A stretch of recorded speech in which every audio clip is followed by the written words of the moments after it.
جو برابر کا شخص ہو محبت میں وہ جو دیتا ہے آپ اس کے مقابلے میں اس کو وہی دیتے ہیں۔ رشتہ داریوں میں چلتا ہے، شادی پہ کسی نے سلامی دی تو آپ کہتے ہیں کہ ٹھیک ہے جب اس کا وقت آئے گا تو میں بھی دوں گا، تو آپ 100 روپیہ زیادہ دینے کی کوشش کرتے ہیں کہ میں اس سے جو ہے وہ بڑھ کر کے دوں۔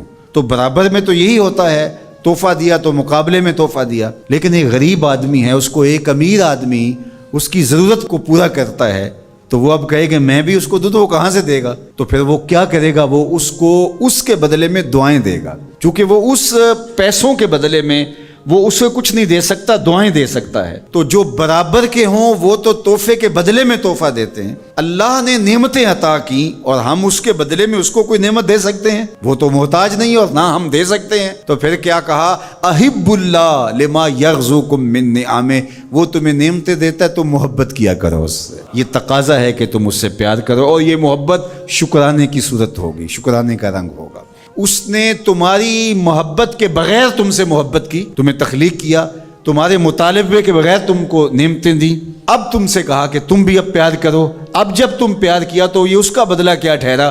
کہا کہ اگر تم محبت کرو گے تو سن لو پھر میں بھی تم سے پیار کروں گا۔ قل ان کنتم تحبون اللہ فاتبعونی یحببکم اللہ۔ اور اس محبت کا عالم کیا ہوگا؟ وہ ایک الگ شان ہے، اس کی ایک کیفیت الگ ہے، اس کا ایک جمال الگ ہے۔ اور دوسری بات فرمائی وَأَحِبُّونِي بِحُبِّ اللَّهِ، اور میرے سے محبت اللہ کی محبت کی وجہ سے کرو، یعنی میرے سے تم محبت کرو، میں تمہارے خدا کا بھی محبوب ہوں۔ تو اللہ کی محبت کا نتیجہ اور اللہ کی محبت کا تقاضا یہ ہے کہ تم مجھ سے محبت کرو، اور حضور کی محبت امت پر لازم اور ضروری ہے، عقلاً بھی اور شرعاً بھی۔ فطرت بھی اس کا تقاضا کرتے ہیں کہ حضور سے محبت کی جائے۔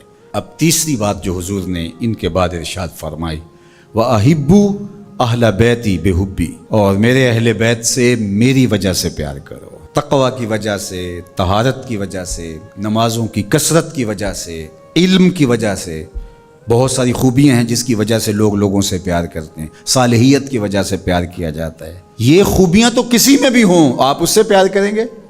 وہ حبشی نے یاد ہو، اس سے بھی پیار کریں گے؟ میرے زمانے سے صدیوں بعد کے زمانے میں پیدا ہونے والا ہو، اچھی خوبیوں کا حامل ہو، اس کے تقوی کی وجہ سے، اس کی طہارت کی وجہ سے، اس کی شرافت کی وجہ سے آپ اس سے پیار کریں گے؟ کیوں نہیں کریں گے؟ لیکن میں جو تمہیں اپنے اہل بیت سے محبت کرنے کا درس دے رہا ہوں وہ صرف اس لیے کہ وہ میری اولاد ہے، میری نسل ہے، میرے اہل بیت ہیں۔ اللہ اکبر! چونکہ محبت تقاضا کرتی ہے کہ محبوب کی نسبتوں کا بھی احترام کیا جائے۔ کلو منسوب الی محبوب محبوب، عربی کا ایک مقولہ ہے، ہر شے جو محبوب سے منسوب ہو وہ بھی محبوب ہوتی ہے۔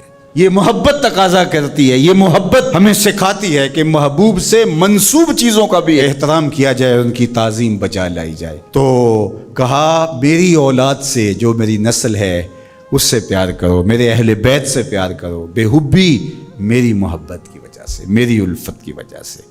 اس لیے علماء نے اس حدیث کی شرح میں لکھا کہ حضور کی اولاد سے محبت علامت ہے حضور علیہ الصلوۃ والسلام سے محبت کی، اور حضور علیہ السلام کی محبت علامت ہے اللہ تعالیٰ کی محبت کی۔ کوئی اللہ سے محبت کا دعویٰ کرتا ہے اور رسول کریم کی محبت اس کے سینے میں موجود نہیں ہے تو پھر یہ طے شدہ ہے کہ اس کی اللہ کی محبت قابل قبول نہیں ہے اور ناقص ہے، ہو ہی نہیں سکتا۔ اور اگر کوئی حضور علیہ السلام سے محبت کرتا ہے اور حضور کے اہل بیت سے محبت نہیں کرتا تو پھر سمجھ لو حضور علیہ السلام کے ساتھ اس کی محبت محض ایک ڈھونگ ہے، اپنے آپ کو منوانے کے لیے حضور کی محبت کا ڈھونگ رچا رہا ہے۔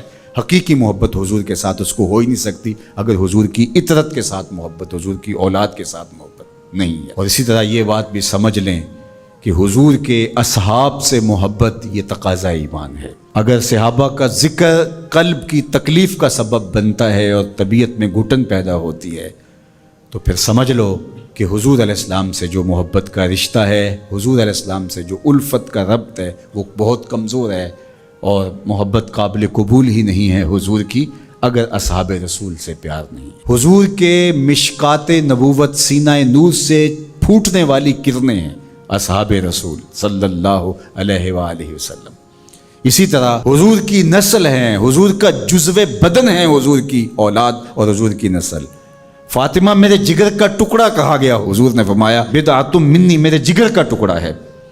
اور حسنین کریمین کے لیے حضور نے کہا کہ یہ میرے بیٹے ہیں، ابنی ھذا سید، یہ میرا بیٹا ہے۔ حضور علیہ الصلوۃ والسلام کی نسل حضور کی شہزادی حضرت سیدہ زہرا پاک سلام اللہ علیہا کی طرف سے جاری ہوتی ہے، اور حضور کی اولاد ہے، اور حضور نے ان کو اپنا بیٹا قرار دیا، اپنے سبط قرار دیا، اور ان کو حضور سونگتے تھے، چومتے تھے، اللہ اکبر، ان کے گلے چومتے، پیشانی چومتے۔ اور حضرت امام حسین رضی اللہ تعالی عنہ کے لیے تو جو پیار زمانے نے دیکھا وہ تو ایک انوکھا پیار تھا۔